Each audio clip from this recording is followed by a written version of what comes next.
मानव शरीर का यह अंग आदेश व नियंत्रण तंत्र की भांति कार्य करता है। मानव की कोई भी क्रिया इसके आदेश के बिना संभव नहीं है। यह देखने, सुनने, बोलने की प्रक्रिया, स्मृति, कुशाग्रता, भावनाओं और विचारों का भी स्थल है। मस्तिष्क को क्रेनियम नामक खोल में सुरक्षित रखा जाता है। यह एक संवेदनशील एवं कोमल अंग है। इसका वजन लगभग सामान्य पुरुषों में 1400 ग्राम एवं महिलाओं में 1250 ग्राम है। मस्तिष्क हड्डी के बने एक आवरण में बंद होता है जिसे क्रेनियम कहते हैं। क्रेनियम मस्तिष्क को बाहरी आघातों से बचाता है। यह मेनिनजेज नामक आवरण के भीतर होता है। मेनिनजेज की 3 परतें होती है: ड्यूरामेटर, मध्य परत, आर्केनॉइड, भीतरी परत, पायोमेटर होती है। मेनिनजेज व मस्तिष्क के बीच में सेरिब्रोस्पाइनल द्रव भरा रहता है। यह मस्तिष्क को नम बनाए रखता है, साथ ही बाहरी आघातों से सुरक्षित रखने में मदद करता है। इसका औसत आयतन 1650 मिलीलीटर होता है। ड्यूरामेटर क्या है? परत है। यह सबसे बाहरी झिल्ली है। ये मोटी रचना होती है। इसके बाद आर्केनॉइड, यह मध्य झिल्ली होती है। यह भी मोटी संरचना है। पायोमेटर एक आंतरिक झिल्ली है।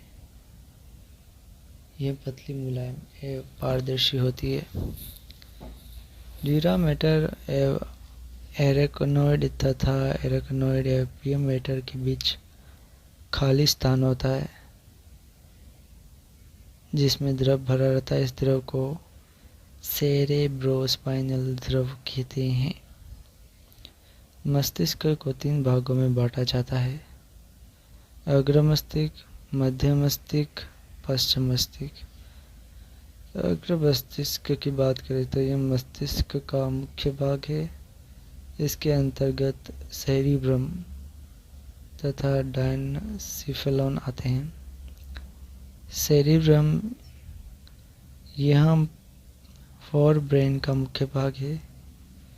यह एक खांचा द्वारा 2 भागों में बटा होता है जिसे सेरिब्रम हेमिस्फीयर कहते हैं।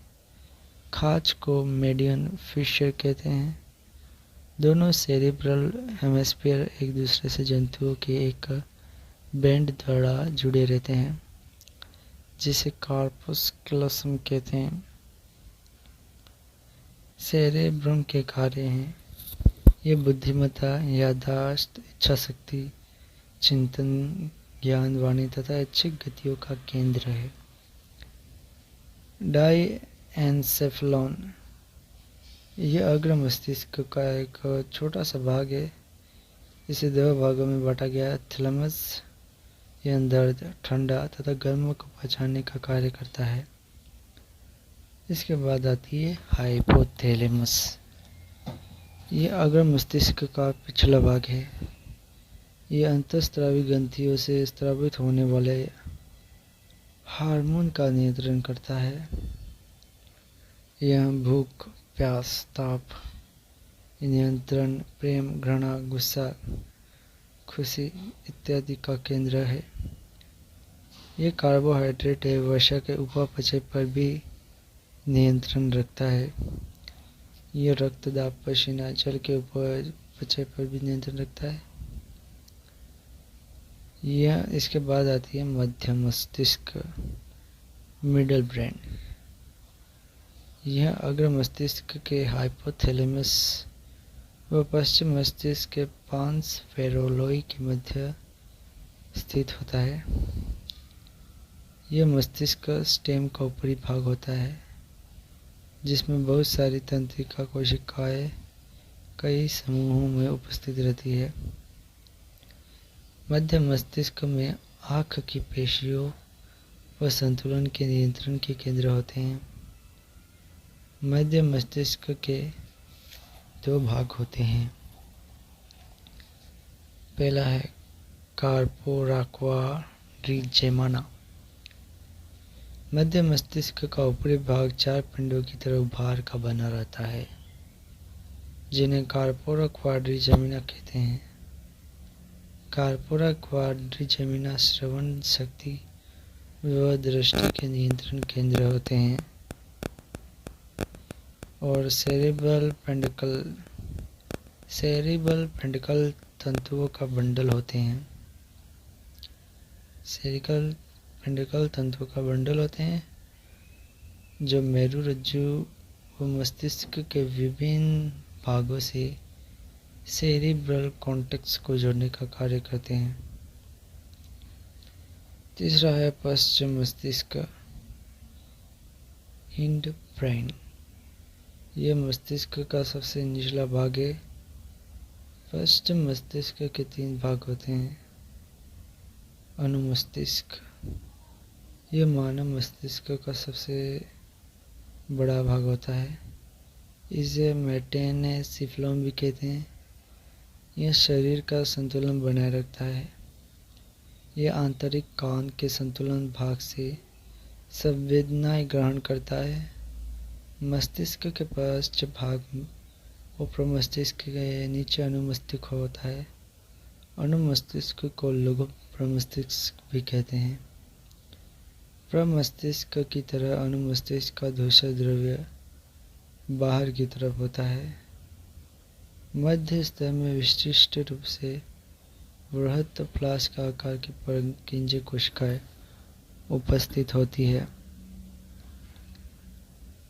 और प्रमस्तिष्क की तरह अनुमस्तिष्क का धूसर द्रव्य बाहर की तरफ होता है और इसमें वो होता है वह सभी तंत्रिका कोशिकाओं में सर्वाधिक जटिल मानी जाती है।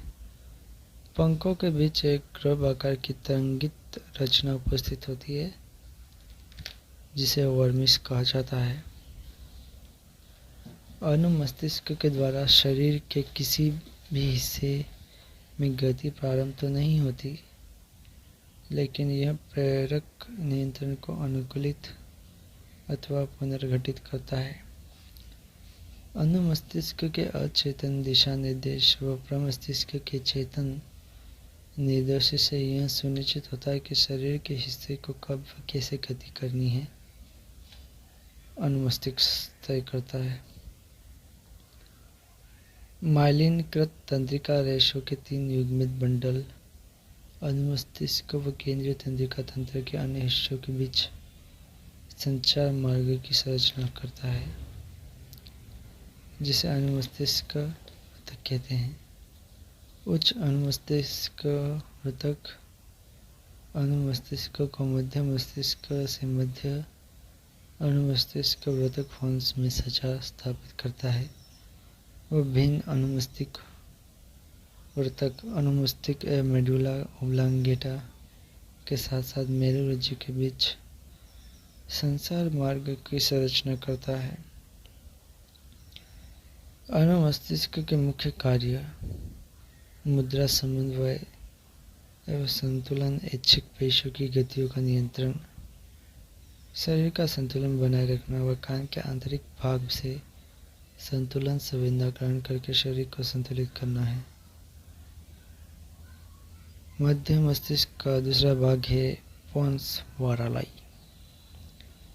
मस्तिष्क स्टेम या स्तंभ के अंतर्गत पोन्स वोरालाई व मेडुला ओब्लांगेटा मुख्य रूप से आते हैं। पोन्स वोरालाई मस्तिष्क स्तंभ की छत पर निर्माण करते हैं। पोन्स वोरालाई प्रमस्तिष्क व अनुमस्तिष्क के बीच तंत्रिका कड़ी बनाते हैं। ये श्वसन को नियंत्रित करने का मुख्य कार्य करते हैं। इसके बाद इसका अगला भाग है मेडुला ओब्लांगेटा। यह एक बेलनाकार संरचना होती है जो मानव मस्तिष्क के पिछले सिरे से प्रारंभ होती है। मानव मस्तिष्क के पिछले सिरे से प्रारंभ होकर रीढ़ की हड्डियों में स्थित तंत्रिका गुहा के अंदर होती हुई रीढ़ के तक फैली रहती है। मेडुला ऑब्लांगेटा के विभिन्न तंत्रिका केंद्र अन्य क्रियाओं के नियंत्रण केंद्र स्थित होते हैं। पहला है हृदय केंद्र, कार्डियक सेंटर। यह हृदय की धड़कन गति को नियमित व नियंत्रित करता है। इसके बाद बारी आती है वॉसोमीटर केंद्र। यह रक्त वाहिनियों में रक्त दाब को नियमित व नियंत्रित रखने के लिए वाहिनियों व वाहिकाओं के व्यास को घटाने व बढ़ाने का कार्य करता है। तीसरा है श्वसन केंद्र। यह श्वसन गति को नियमित व नियंत्रित करने का कार्य करता है। मेडुला ऑब्लांगेटा द्वारा इस सूचनाओं का संचालन मस्तिष्क से मेरुरज्जु के बीच किया जाता है।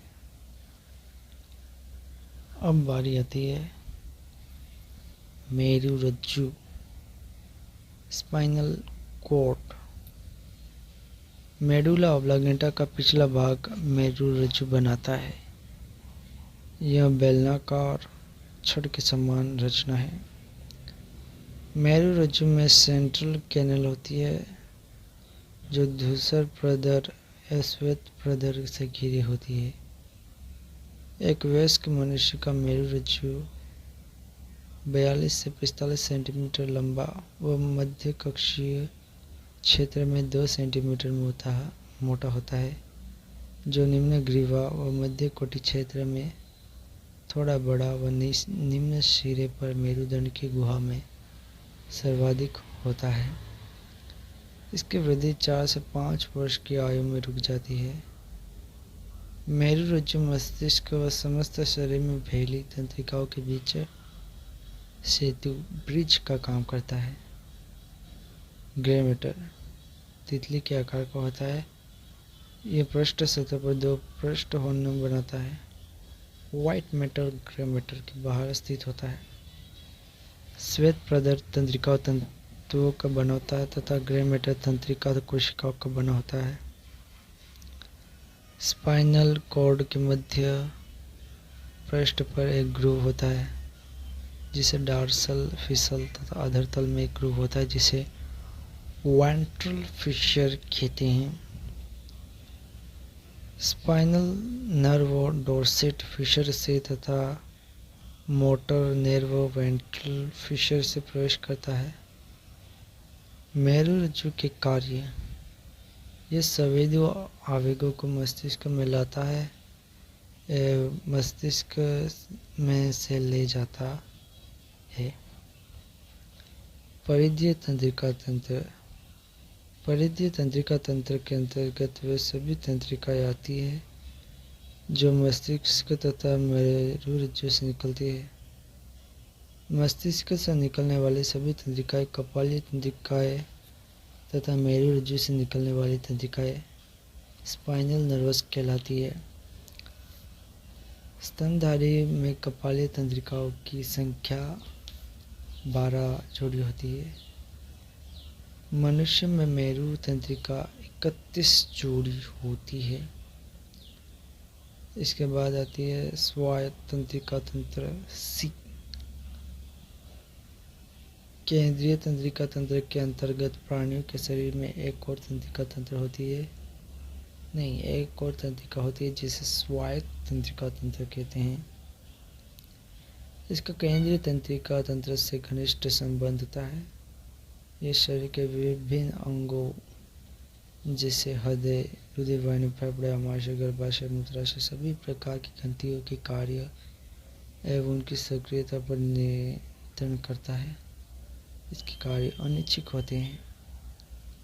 और स्वायत्त तंत्रिका तंत्र 2 प्रकार के होते हैं: अनुकंपी तंत्रिका तंत्र, परानुकंपी तंत्रिका तंत्र। अनुकंपी तंत्रिका तंत्र: अनुकंपी तंत्रिका तंत्र गर्दन से उदर तक रहता है तथा स्पाइनल कॉर्ड के दोनों ओर होते हैं। अब बात करते हैं अनुकंपी तंत्रिका तंत्र के प्रभाव और परानुकंपी तंत्रिका तंत्र के प्रभाव।